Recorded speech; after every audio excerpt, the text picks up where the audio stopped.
roster. You think about a generational player in Caitlin Clark and back-to-back Rookie of the Years with Aaliyah Boston. Kelsey Mitchell, I think, had the best. This vibrant, youthful team truly captivates, spotlighting a once-in-a-generation talent like Caitlin Clark alongside consecutive Rookies of the Year, Aaliyah Boston and Kelsey Mitchell.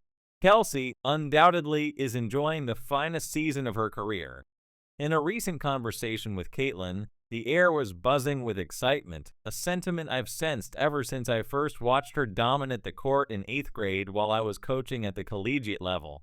Indeed, the dynamic duo of Stephanie White and Caitlin Clark has ignited the WNBA with revelations so staggering they threaten to eclipse the season's entire narrative. Stephanie White, the erstwhile coach of the Connecticut Sun, didn't just exit the stage quietly. She broadcasted to the world that her former team engaged in underhanded tactics. Now she's decisively switching allegiances to join forces with Clark, and the implications are profound. Imagine a coach openly declaring that her previous team engaged in rough play akin to a demolition derby. As someone deeply embedded in the WNBA for over a quarter century, having experienced the league from the angles of media, coaching, and playing, I can tell you, this is the groundbreaking moment we've all been anticipating.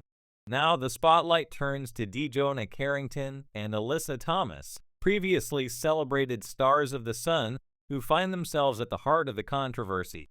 With Clark and White poised to publicly challenge them, we are witnessing an unforeseen spectacle unfold.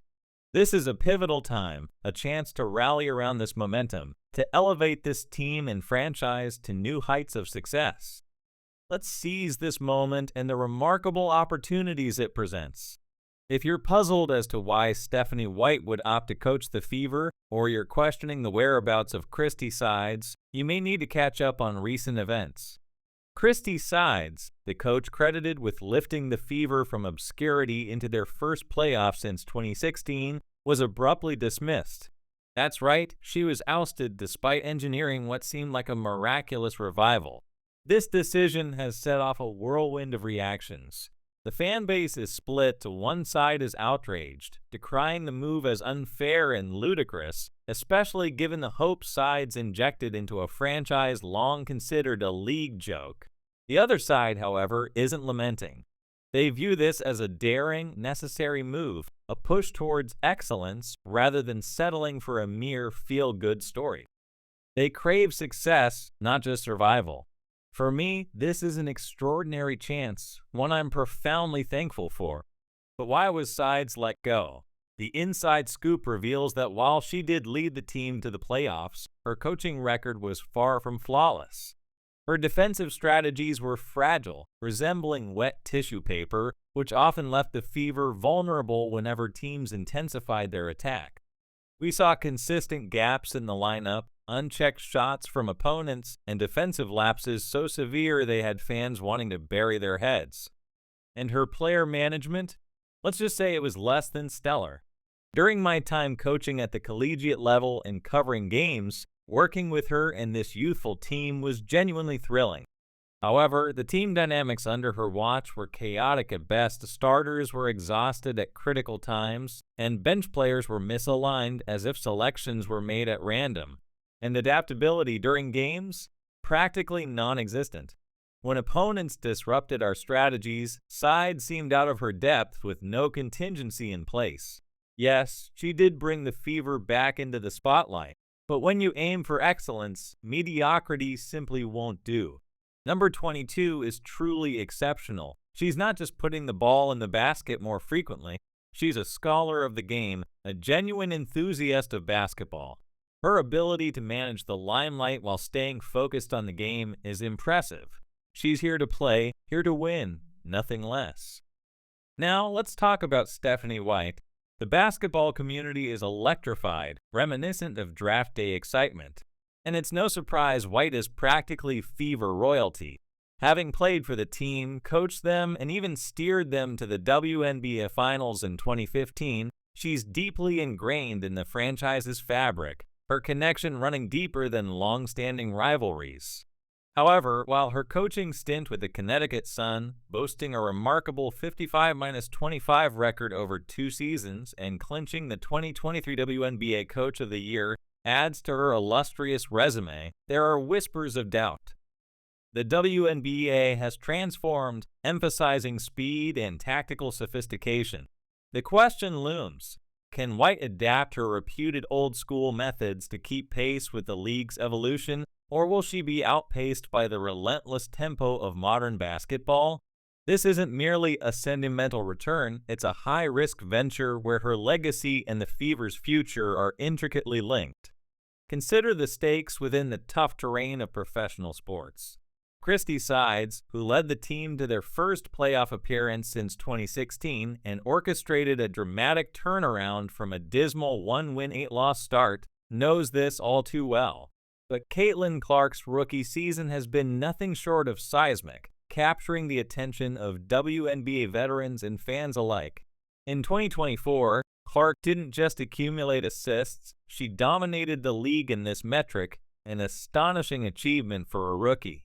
Her ability to notch multiple triple-doubles with the nonchalance of routine activities positioned her among the league's elite as the season concluded. Awarding her the 2024 Rookie of the Year wasn't just handing out a trophy, it was acknowledging her preeminence in a season of outstanding performances. Stephanie White, whose legacy is virtually woven into the fabric of the Fever's history, seems to be the fresh voice the team believes will propel them to championship heights, a goal they pursue with unwavering seriousness. White's admiration for Clark isn't new. She has been a fervent supporter since Clark dazzled in Big Ten college games, long before she became a household name. White's insights into Clark's game weren't just passing compliments. She recognized Clark's exceptional vision and basketball intelligence early on, heralding her potential before it was broadly acknowledged. Thus, when rumors surfaced that White might return to coach Clark at the Fever, the excitement was palpable, stirring a buzz that resonated far beyond typical sports news. This connection isn't merely about athletic achievements, it's deeper, almost legendary. Caitlin Clark's first conversation post-announcement was with Stephanie White, who had previously lauded Clark's performances as part of the Big Ten game broadcasts. This move, possibly aimed at harnessing Clark's full potential, places White as a prime candidate for coaching, especially if Christy Sides was not the fit the Fever needed. Moreover, there's an enchanting narrative twist here. Stephanie White was the original wearer of the Fever's iconic number 22 jersey, a number now potentially retiring with Caitlin Clark. This serendipitous storyline is so compelling it might as well inspire a film. The Fever community is abuzz, pondering whether the storied connection between White and Clark is the missing ingredient that will elevate the team from playoff appearances to true title contenders. Is this destiny, a strategic masterstroke, or a bit of both? The implications are monumental. It's genuinely thrilling, especially for someone like me, born and raised in Indiana, who takes immense pride in our basketball heritage and my deep ties to the Fever both as a player and a coach. As much as this reunion warms the heart, it's the unfolding drama that truly captivates, suggesting that what happens off the court could be as gripping as the games themselves. While every team experiences its highs and lows, the Fever's current trajectory suggests a story still very much in the making, filled with potential and fraught with intrigue. When Christy Sides received her termination notice, speculation surged that Stephanie White was like a shark sensing blood, poised to take the helm of Clark's team. This wasn't mere coincidence. White had just concluded a triumphant stint with the Connecticut Sun, and her immediate pivot to the Fever caught the eye of many.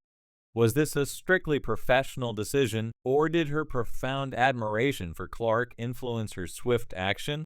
The situation is certainly compelling. I'm immensely proud of the progress the Indiana Fever has made, and am thrilled about what lies ahead for this team. Yet, the narrative around White's time with the Connecticut Sun wasn't devoid of controversy. A particularly contentious incident still lingers in the minds of fans, the notorious eye poke during a heated match. This unsportsmanlike act targeted Clark with blatant aggression. Fever supporters expected White to come to Clark's defense, perhaps even condemn the foul play, but her response was non-existent. Her silence spoke volumes, igniting criticism and doubts about her allegiance. Was she attempting to maintain harmony, or was her inaction a sign of indifference? In the realm of sports, the absence of words can often convey more than the spoken word, leaving a bitter impression among many. The impact of White's silence is still debated. Some argue that her choice to remain quiet was a strategic decision to minimize further controversy, focusing instead on team unity in the bigger picture. Others, however, perceive it as a missed opportunity to stand by her player, potentially harming her image as a leader unwilling to advocate for her team during pivotal moments. This dichotomy paints a picture of White as either a composed, strategic thinker or as someone who missed a critical chance to demonstrate her commitment to her team. What does the Fever management make of all this as White returns to Indiana? They have undoubtedly analyzed every facet of this situation. Will White's previous controversies overshadow her coaching tenure, or will her steady demeanor be exactly what this young and promising squad needs, with Clark leading the charge? Expectations are at an all-time high.